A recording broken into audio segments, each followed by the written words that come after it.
Market day by day नया all time high बनाते जा रहा है। साथ ही साथ हमको ये देखना है कि क्या हमारे स्टॉक्स भी मूव कर रहे हैं या नहीं कर रहे हैं। लास्ट अगर मैं 3 ईयर की बात करूं तो स्टॉक्स ने बहुत अच्छे रिटर्न दिए हैं। क्या वो स्टॉक्स आपके भी हैं? क्या आपने जो स्टॉक्स लिए थे वो आपको 100% 200% रिटर्न दिया है नहीं दिया है? तो क्या क्यों नहीं दिया है, उसके पीछे के रीजन आज हम जानेंगे इस वीडियो में। मेरा नाम है सतीश कुमार और कुछ ऐसे ही टॉपिक मैं आपके लिए लेकर आया। तो आज के इस वीडियो में हम जानेंगे कि निफ्टी 50 के टोटल कितने स्टॉक्स हैं और अभी ऑल टाइम हाई आने के बाद भी कहां पर अपॉर्चुनिटी बनी है कि कहां पर हम नई एंट्री ले सकते हैं, या कौन से ऐसे स्टॉक्स है, कौन सा ऐसे सेक्टर है जहां पर दिमाग लगाया जा सकता है कि जहां पर हम ट्रेड कर सकते हैं। तो वही सारी इंटरेस्टिंग टॉपिक के ऊपर आज हम बात करने वाले हैं। ठीक है, वीडियो के एंड तक बने रहिएगा और अगर चैनल पर नए हैं तो चैनल को सब्सक्राइब कर लीजिए और बेल आइकन को प्रेस करना बिल्कुल मत भूलिएगा। चलिए, तो मैं आज क्या सिखाने वाला हूं कि निफ्टी 50 के टोटल स्टॉक्स में अब अपॉर्चुनिटी कहां पर मिलने वाली, नए इन्वेस्टमेंट के नए रिटर्न्स के बारे में क्या हमको मौका मिलने वाला है। तो चलिए मैं आपको दिखाता हूं स्क्रीन और देखिए यहां पर आपको क्या क्या चीजें दिखाई देगी। तो स्क्रीन शेयर कर देता हूं। स्क्रीन शेयर करने के बाद कुछ यहां पर हमको कुछ स्क्रीन पर कुछ इस तरीके से आपको कुछ स्टॉक्स के नाम दिखाई दे रहे होंगे। ये जितने भी स्टॉक्स हैं ये निफ्टी 50 के स्टॉक्स हैं, मतलब निफ्टी 50 में सारे जो 50 स्टॉक्स है वो सारे स्टॉक्स की लिस्ट यहाँ पर दे रखी है। साथ ही साथ आज हम यहाँ पर देखेंगे कि कौन से स्टॉक्स में अभी हमको अपॉर्चुनिटी बाकी है और कौन सा स्टॉक्स मूवमेंट दे चुका है। तो सबसे पहले हम बात करते हैं अदानी इंटरप्राइजेस की। किसकी गवर्नमेंट है? बीजेपी की। और लोगों को क्या लगता है कि अदानी भी उन्हीं का शेयर है। चलिए, वो जो भी हो, जो भी लगता है, वो सबका अपना अपना व्यू है। आपका क्या व्यू है मुझे आप कमेंट्स में जरूर बताइएगा। चलिए, अदानी इंटरप्राइजेस की बात करते हैं। तो इसका अगर हम बात करें क्लोजिंग प्राइस 2990 का, चेंजेस अगर हम बात करें तो 0.162%। और वेटेज की अगर हम बात करें तो निफ्टी में कितना है? 0.71 का इसका वेटेज है। वहीं पर अगर देखेंगे कि 1 ईयर में इसने कितना हाई या लो बनाया, तो 1 ईयर में देखिए, ये 1 ईयर का इसका डेटा हमने यहां पर कैलकुलेट निकाला हुआ है। तो 1 ईयर पे देखिए क्या दिखाई दे रहा है कि 1 ईयर का इसका जो लो है वो 21,142 की वैल्यू, इसका जो लो बनाया हुआ है।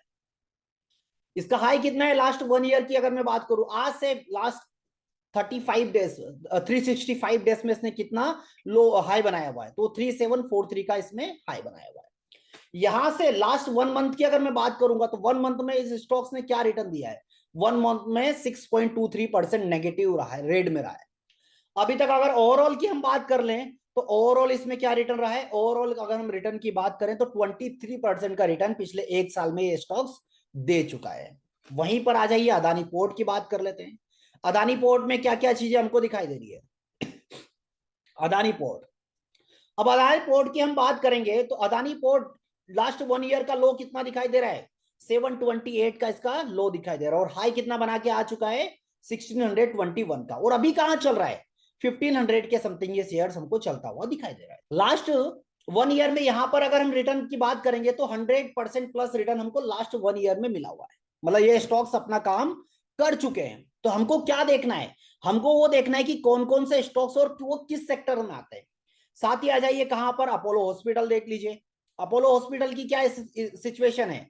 अपोलो हॉस्पिटल देखिए कहां पर चल रहा है अभी। इसका लो देखिए 1 ईयर का 4700 और 1 ईयर का हाई 6800। मतलब ऑलमोस्ट ये जो रिटर्न दिया है वो 22% का ईयरली बेसिस पर रिटर्न दिया हुआ है।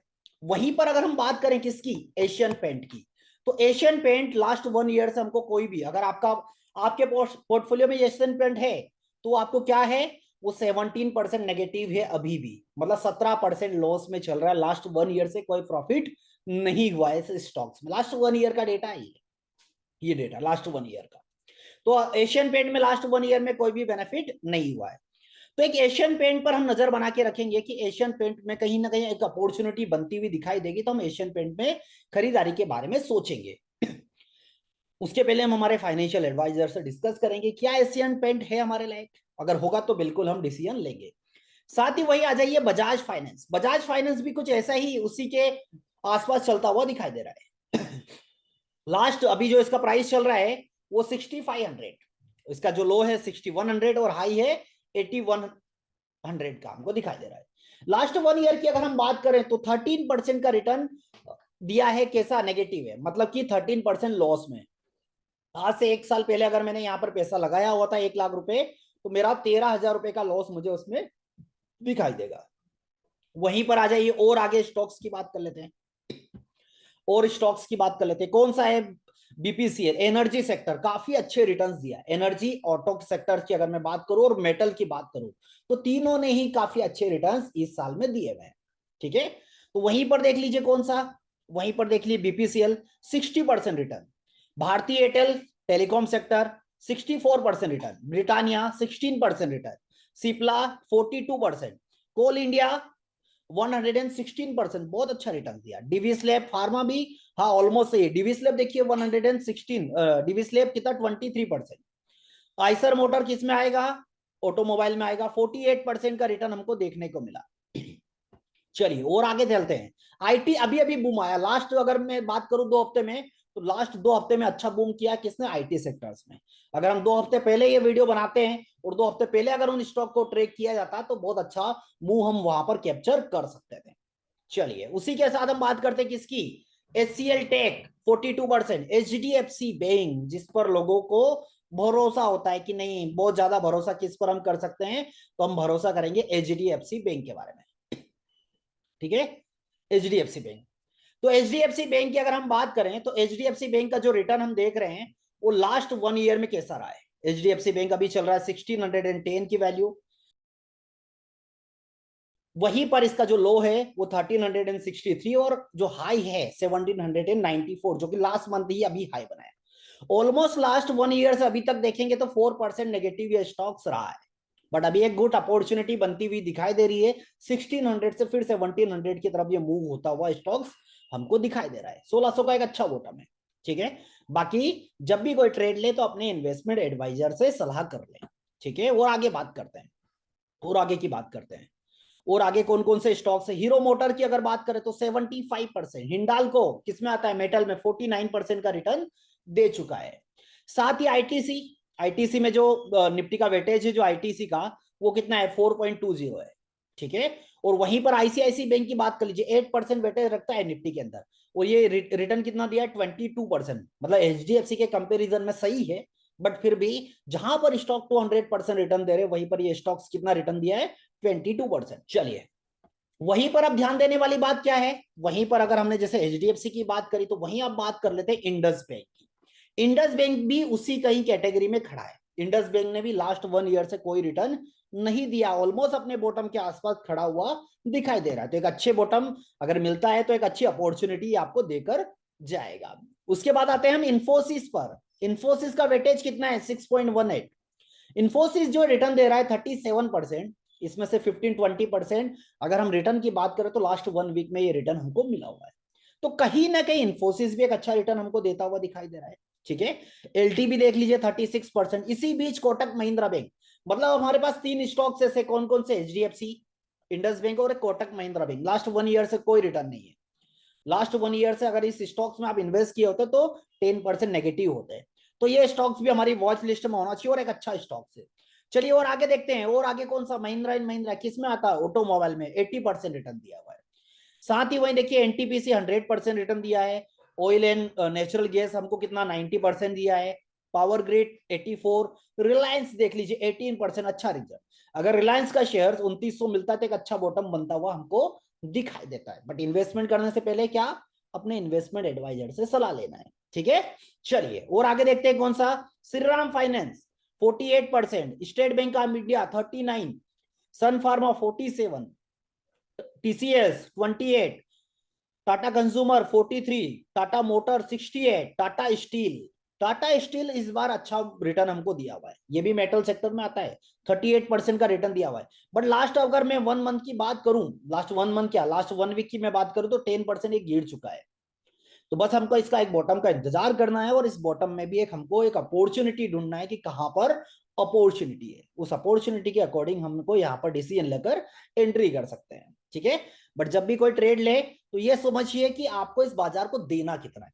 जब भी हम कोई चीजें करते हैं, चलिए स्टॉक का डिस्कस करने के बाद आगे की बातें करते हैं। उसी के साथ अल्ट्राटेक सीमेंट 40% और विप्रो कहां पर 24% का रिटर्न हमको विप्रो दे चुका। अभी कहां चल रहा है 503 का, 52 वीक का लो 375 और 52 वीक का हाई 579 का। ये अभी इसी मंथ का हाई है, इसी मंथ बोले तो जुलाई मंथ का ही हाई है। विप्रो भी अपने बॉटम, एक अच्छे बॉटम के आसपास है, तो भी वहां पर दिमाग लगाया जा सकता है कि वहां पर हम सोच सकते हैं कि हमको क्या करना है। जब भी हम कोई भी ट्रेड लेते हैं या इन्वेस्टमेंट करने के बारे में सोचते हैं, तो हमको ये देखना होता है कि जब हम कोई इन्वेस्टमेंट कर रहे हैं तो ये देखना है कि अगर हमारा गोल क्या है, शॉर्ट टर्म मतलब 1 हफ्ते 2 हफ्ते 1 महीने, तो ये देखना होता है कि या तो हमारा एक माइंड सेट होता है कि यार अगर शेयर नीचे जाएगा तो मैं होल्ड कर दूंगा, वैसे हमको परफेक्ट हमारे बॉटम का इंतजार करना और उसी बॉटम से हमको एंट्री देना। बट फिर भी अगर आपने एंट्री लेना चाहा तो आपके माइंड में क्या क्या चीजें होनी चाहिए, आपको क्या क्या सोचना है। हमको ये सोचना है कि इस बाजार को मैं दे कितना सकता हूँ। ये बाजार आपको कितना देगा वो डिपेंड करेगा बाजार के ऊपर, कि उस टाइम पर बाजार में क्या सिचुएशन है, क्या सिनेरियो बन रहे हैं, उस अकॉर्डिंग ये बाजार आपको रिटर्न देगा।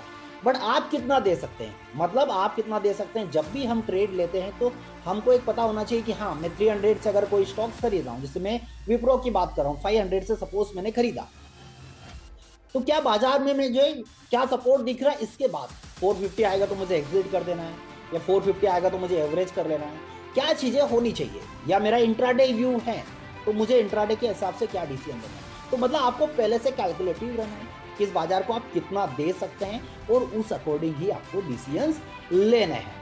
ठीक है, तो ये है निफ्टी 50 का पूरा डेटा। हमने देखा यहाँ पर ऑटोमोबाइल अच्छा परफॉर्म कर चुका है। वहीं पर अगर हम बात करें बैंकिंग सेक्टर की, तो बैंकिंग में प्राइवेट बैंक ऐसे हैं जिनमें अभी तक रिटर्न नहीं दिया है, तो वहां पर अपॉर्चुनिटी ढूंढने की कोशिश करें। वहां पर अगर अपॉर्चुनिटी मिलेगी तो वो स्टॉक्स आपको अच्छे रिटर्न्स देकर जाएंगे, जैसे HDFC, कोटक बैंक, इंडस अच्छे अच्छे शेयर है, ICICI बैंक अच्छे शेयर, बट ये रिटर्न नहीं दिए। वहीं पर रिलायंस भी एक अच्छा रिटर्न देने के बाद फिर कहीं ना कहीं एक बॉटम की तरफ आता हुआ दिखाई दे रहा है, तो रिलायंस भी एक अच्छा मौका है। तो वो हमको देखना है कि वो हमारा बॉटम कहाँ है जहां पर हम उसमें एंट्री कर सकते हैं। अब एंट्री करने के बहुत सारे तरीके होंगे आपको। अब जब भी हम लॉन्ग टर्म व्यू होता है हमारा, मतलब अगर मान के चलिए मैं 5 साल 10 साल देखूंगा तो मैं हमेशा फंडामेंटल देखूंगा, मुझे उसके शेयर प्राइस से कोई मतलब नहीं कि अभी वो कितना चल रहा है। मैं देखूंगा कि 10 साल बाद रिलायंस 10,000 20,000 का शेयर होगा, HDFC बैंक 5-10 हज़ार का शेयर होगा, तो मेरा क्या व्यू हो गया कि मेरा व्यू है 10 साल का, मुझे अभी सोचना ही नहीं है, मुझे 100-200 पॉइंट के बारे में नहीं सोचना। मेरा व्यू है कि यार 1 साल के लिए मुझे रखना है, तो मैं टेक्निकल चार्ट कैंडल देखता रहूँगा। मेरा व्यू मंथली है तो मैं OI to Y जैसे हम करते हैं वो चीज़ भी के बेसिस पर मैं ट्रेड कर सकता हूँ। इंट्राडे देखना है तो मैं LTP कैलकुलेटर की मदद से मैं इंट्राडे ट्रेड इजीली कर सकता हूँ विदाउट कोई चार्ट और इंडिकेटर देखे। तो बहुत सारे तरीके हैं जिसके बेसिस पर हम ट्रेड कर सकते हैं। बस वो है कि आपका व्यू क्या है, मंथली, ईयरली या लॉन्ग टाइम के लिए आपका व्यू पहचाने, आपका बॉटम ढूंढिए कि आपका बॉटम क्या है और उस अकॉर्डिंग ही डिसीजन लीजिएगा। ठीक है, लास्ट वीडियो मैंने आपको बताया था कि निफ्टी के वेटेज के बारे में, वो साथ ही साथ अब अगला जो मैं देने वाला हूँ वो बैंक निफ्टी और फिर निफ्टी के बारे में मैं वीडियो बनाने वाला हूँ, मतलब एडिटिंग चल रही है, वो जल्दी आपको मिल जाएगा। तो उम्मीद करता हूँ कि ये सारी इन्फॉर्मेशन आज की आपको पसंद आई होगी, और अपने वैल्यूएबल कमेंट्स लिखना बिल्कुल मत भूलिएगा। और कैसे लग रहे हैं ये वीडियोस, क्या आपके अंदर कुछ इंप्रूवमेंट आ पा रहा है, नहीं आ पा रहा है, मुझे आप ये कमेंट बॉक्स में जरूर बताएं। साथ ही साथ आपको क्या क्या रिक्वायरमेंट लगती मेरी तरफ से वो भी जरूर बताएं।